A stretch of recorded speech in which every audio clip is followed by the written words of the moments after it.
Hello, everybody. I want you to do some thinking with me for a minute, okay? The year is 1948. Very pivotal year. Um, NATO was formed.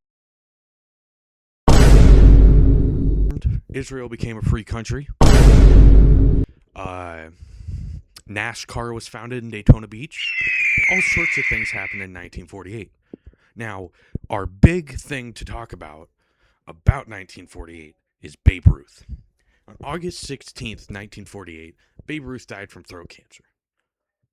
Now, that's not exactly what we're here to talk about, but it's certainly part of the discussion. Okay, so this record right here is our discussion. Okay, I'm gonna put a picture up of it because my webcam isn't the greatest quality. But this is Babe Ruth with Bob Kelly, August 27th of 1947. A little under a year before Babe Ruth died, this interview was recorded. Now, I found this record at a yard sale. Um, I haven't seen anything about it. I've done my research and I haven't seen anything about this interview. For all the internet knows, I don't know if this interview actually exists. Like, it exists, obviously. I'm holding the interview, but it's the sense of this may be a one of one copy of an interview that the public might not know about. This interview was not even a year before Babe Ruth died, and this could be a piece of history that I now own. So follow me over to the record player, and we're going to listen to it. Okay, folks. Welcome to the record player. This is where we're going to be listening to the interview. Now, if you bear with me for a moment, we're going to get it on the platter. Okay, now that we've made it over here, I would like you to enjoy the sounds of this interview. Babe, you've been through a long siege of illness. How are you feeling now? It's good to see you in Los Angeles again. Well, I tell you, it's very nice to be in Los Angeles, but I can say I'm feeling tops. But I'm feeling pretty good. Oh, and I'm that's glad good. to be back in Los Angeles. Good. What is your connection here with the Little World Series? Well, I tell you, I'm here with Ford and respects to try to help the kids, especially the unfortunate ones. Grand. I want to do all I can to help them. Well, there's nobody in baseball that's done more for them than you have. How long do you plan on being in Los Angeles? Well, we stay here until Monday. We're leaving Monday afternoon, as I understand it. Fine. And I think I'm going to have a lovely time until then because I have so many marvelous friends here. Well, you have it, that, and we hope you enjoy yourself while you're here every second. What are your future plans, babe? Well, my future plans is entirely up to Mr. Ford. Mr. Ford has done such marvelous things for the coming generation and the youth of this country that whatever he says and wants me to do is okay with me. Oh, that's fine. Babe, we're coming down to the tail end of the pennant races and the National American League races. Who do you like in the World Series? What teams first? What clubs do you think will play in it? Well, I think the Yanks are just about, you can just close the door there. But with Brooklyn, it's one of those teams that you can never tell. But it seems that it's turning a little bit this year. They're not collapsing as much as they did last year or the year previous. They're losing games now while the other team loses. But before, they used to lose when the other team was winning. Now, when they went on the last trip, they were 10 games ahead, and when they came back, they were only 4. But on their home stay, they've gained about 2 games. But that's not an awful lot of improvement. They got to do better than that. That's right. But you like them over the Cards, do you? Well, that Cardinal Ball Club is a good ball club, and it's fast. You give me a fast ball club, and I'll take a 290 hitter and a fast man. And I'll give you the slow man and give you a 320 hitter. That's the way I feel about it. Well, I'll agree with you on that. Babe, you had a lifetime average of 342. Do you think it would have been better if you just concentrated on singles instead of swinging for the fences for your marvelous home run record? Well, I could have been probably a better hitter and got better average by bunting or hitting in the left field, but after I got that reputation of hitting a ball a long ways and got a little bit more money, I just thought it was a good idea to keep swinging from the long ones, for the long ones, until sometimes the ball game is pretty close. Like one game we were playing the Athletics, and we had us beat 1-0 in the ninth inning with 2 men out. And we got a spitball pitcher named Quinn pitching against us, who was very, very tough. And there was a man on third, and Connie wouldn't let him walk me. So I says, well, I'll try this, and I bunted. So I bunted, and all I had to do was walk to first base. Well, we tied the score, and we come in the 10th inning, another run, and win the ball game 2-1.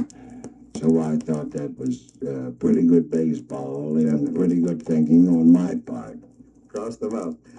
Babe, there's a great big fellow playing first base, the New York Giants, by the name of Johnny Mize, that's right now has 42 home runs and is just 4 games ahead of your 60 home run schedule in 1927. You think he's going to nose you out? Well, I tell you, Johnny is a very nice fella, and he's also the second cousin of my wife. So if he breaks my record, we still have it in the family. But Johnny is coming out of the polo grounds now, which is a little disadvantage to him. But I hope him all the luck in the world. But the only thing they ought to do, they used to have part of the rabbit in the ball, but I think nowadays they got the whole rabbit in there now. I think you're right. Just one question, babe. One more, please. What was your greatest thrill in baseball? Well, I've finally decided, and I've been asked so many times, what that greatest thrill was, and I think my 29 and 2/3 consecutive innings in World Series pitching is the greatest feat that I've ever performed, and I think it's one thing will never be broken. The home run, I know, will be broken someday, and I don't care much about that, but that 29 and 2/3 consecutive innings in World Series play, I don't think will ever be broken. And also 3 home runs in one ball game in 2 World Series games. I saw you hit both of those, babe.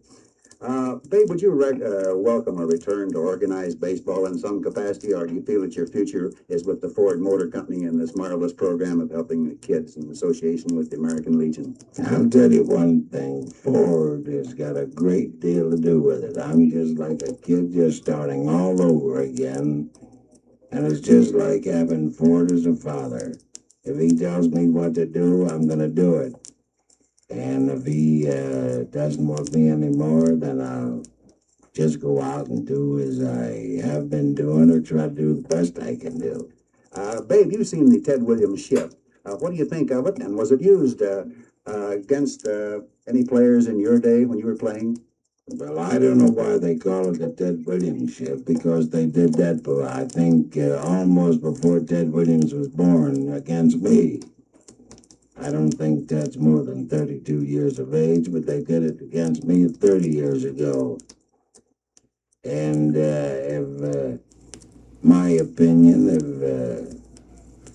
if I had my way of giving Ted a pretty good tip, instead of going for those long ones, put down a bunt, hit in the left field once in a while. He could be very valuable to himself and very valuable to the ball club. And also, I think, very valuable with the public and make more money for himself. I think you're dead right. Now, our last question in this interview, babe.